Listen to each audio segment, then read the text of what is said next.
Bismillahirrahmanirrahim. Assalamualaikum warahmatullahi wabarakatuh. Saya Rahmat Riyandi Cahyanto dari Departemen Kimia FMIPA UB akan menjelaskan tentang SEM, Scanning Electron Microscope, atau dalam bahasa Indonesia bisa disebut sebagai mikroskop elektron pindai. Gambar di sebelah kanan adalah daun sirih ya, yang berwarna hijau, kemudian di bagian bawahnya ada gambar hitam putih. Ini adalah sebenarnya bagian bawah daun ya, ada semacam mulut-mulut di situ. Ini menunjukkan stomata, yaitu bagian daun tempat pertukaran gas. Biasanya pada proses fotosintesis daun membutuhkan gas CO2. Nah, gas ini masuk melalui mulut-mulut yang ada di bawah daun. Gambar yang tampak tidak berwarna, kemudian tapi menunjukkan struktur 3 dimensi. Ada bagian yang rendah, ada bagian yang tinggi. Gambar ini saya ambil dari internet. Bagaimana suatu gambar bisa terbentuk di dalam suatu instrumen SEM atau mikroskop elektron? Berikut saya memberikan ilustrasi gambar lalat. Ya. Apabila gambar lalat ini adalah gambar komputer. Ya. Gambar dari komputer biasa, bukan dari mikroskop. Nah, apabila kita memperbesar gambar ini sedemikian hingga kelihatan kotak-kotak, ya, tampak bahwa sebenarnya gambar lalat yang utuh itu sebenarnya terdiri dari kotak-kotak kecil yang masing-masing kotak memiliki informasi khusus. Ya. Jadi, kotak-kotak ini kemudian digabungkan, lalu dilihat dari jauh, maka kelihatanlah gambar lalat.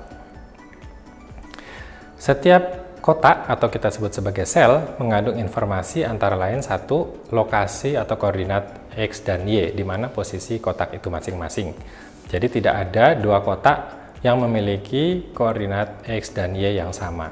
Kemudian masing-masing sel memiliki intensitas kecerahan tersendiri, bisa sama, bisa tidak, ya, bergantung pada informasi yang dia bawa atau yang dibawa oleh sel itu. Terakhir adalah warna. Ya. Saya kembali, ya. Jadi kita lihat di sini kotak-kotak itu posisinya berbeda-beda, kecerahannya berbeda-beda, dan warnanya berbeda-beda. Ketiga informasi tadi, yaitu posisi, intensitas, dan warna, diperoleh dari instrumen, bisa di-generate atau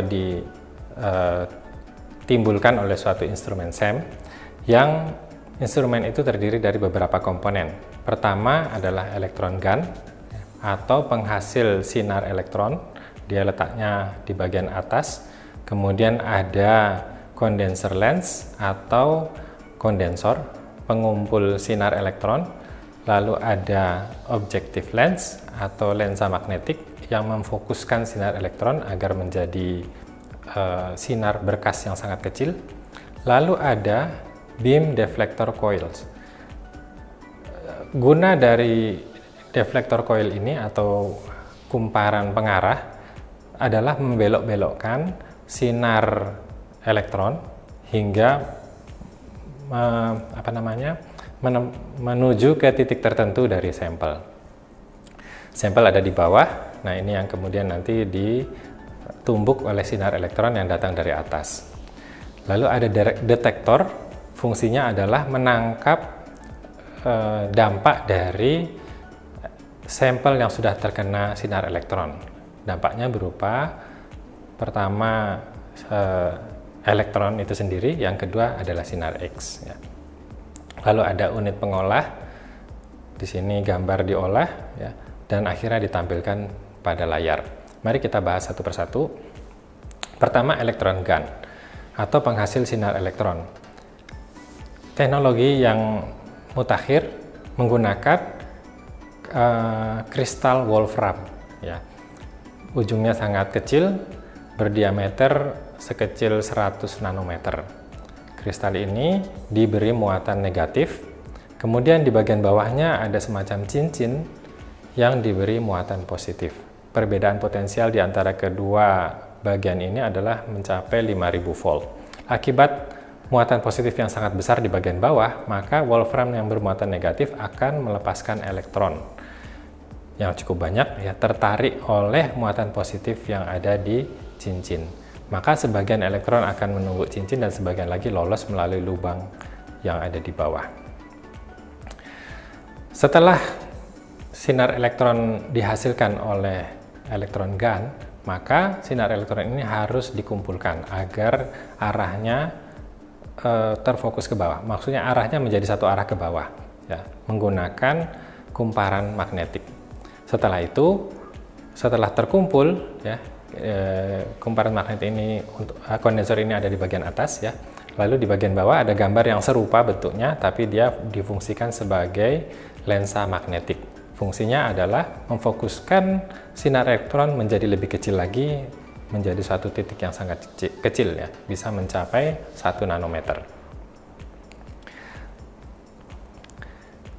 Kumparan pengarah kemudian membelok-belokkan sinar elektron tadi yang sudah sangat tajam, ya, ke kiri, ke kanan, ke atas, ke bawah, ya, sedemikian hingga semua informasi bisa diperoleh. Semua informasi yang ada di permukaan sampel bisa diperoleh, ya, terdiri dari tadi posisi X dan Y, kemudian sinar-sinar yang merupakan dampak dari tumbukan antara sinar elektron dengan sampel juga keluar, ya, dan ditangkap oleh detektor. Setelah semua informasi dikumpulkan, maka komputer akan mengumpulkan informasi itu dan dibentuk kembali menjadi sebuah gambar. Interaksi antara sinar elektron dan sampel ada beberapa. 3 yang sangat penting adalah pertama, elektron sekunder, yaitu elektron yang keluar dari atom akibat ditumbuk oleh elektron yang datang dari elektron gun. Jadi elektron datang dengan sangat cepat dari atas, menumbuk sampel, dan akhirnya elektron bagian terdalam keluar. Nah, keluar ini bisa ditangkap oleh detektor. Dia diberi nama elektron sekunder. Sifatnya adalah berenergi lemah, tapi dia akan menghasilkan gambar yang tajam. Nanti ada ilustrasinya mengapa dia menghasilkan gambar yang tajam. Efek yang kedua adalah elektron terhambur balik. Atom, sebagaimana kita ketahui, terdiri dari inti dan kulit, ya. Ketika elektron datang dengan kecepatan tinggi menuju atom, maka elektron ini tidak cuma bisa menabrak elektron yang ada di kulit, melainkan juga bisa dibelokkan oleh inti atom yang bermuatan positif. Nah, kekuatan membelokkan ini bergantung pada ukuran atom. Semakin besar atomnya, maka semakin kuat dia membelokkan elektron, belok ke arah detektor. Sehingga detektor akan menangkap intensitas sinar elektron terhambur balik yang cukup besar apabila atomnya besar. Yang ketiga adalah sinar X karakteristik, yaitu sinar X yang muncul ketika elektron bagian luar jatuh ke dalam kulit elektron yang bagian dalam, karena kulit elektron bagian dalam sudah keluar, tertumbuk oleh elektron. Jadi setelah menghasilkan elektron sekunder, elektron itu terlepas, bagian yang kosong ini diisi oleh elektron yang ada di atasnya. Elektron yang turun menghasilkan sinar X karakteristik, artinya khas untuk setiap unsur. Dari elektron terhambur balik diperoleh sinar elektron, ya, yang berenergi tinggi dan akan menghasilkan gambar yang tidak tajam, tetapi kecerahannya bisa membedakan antara atom-atom besar dari atom-atom kecil. Sedangkan sinar X karakteristik bahkan bisa menunjukkan unsur-unsur apa saja yang ada di dalam sampel.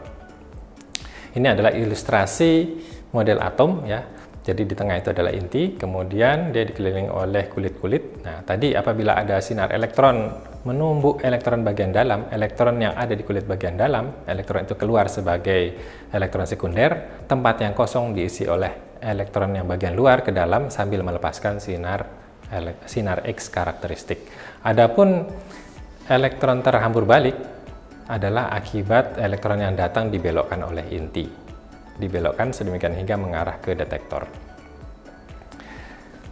Ilustrasi berikut ini menunjukkan berapa daerah yang menghasilkan SE, BSE, dan X-ray. Ya, kita lihat daerah yang menghasilkan secondary elektron atau elektron sekunder cukup kecil, Itulah sebabnya dia akan menghasilkan gambar yang tajam, memberikan informasi yang cukup untuk menghasilkan gambar yang tajam. Adapun BSE atau sinar elektron terhambur balik mencakup ruang yang lebih besar sehingga gambar yang dihasilkan relatif tidak tajam, dan X-ray juga demikian, walaupun tidak tajam tetapi memberikan informasi yang sangat akurat mengenai unsur yang ada di sana ya.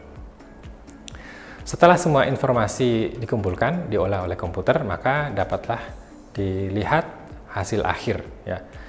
Pada dasarnya gambar yang dihasilkan oleh instrumen SEM tidak berwarna, tapi dia menunjukkan kontur 3 dimensi. Kita lihat ada bagian yang bawah, ada yang kira-kira terletak di bagian atas.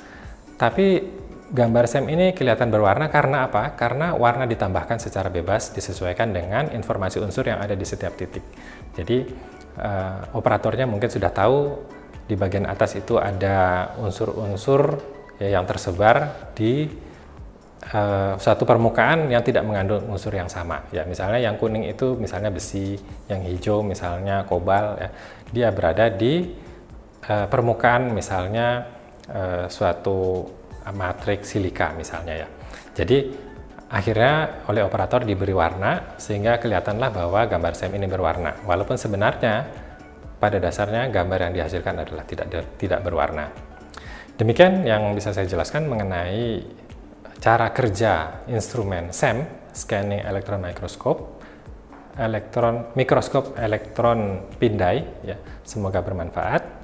Terima kasih atas perhatiannya. Wassalamualaikum warahmatullahi wabarakatuh.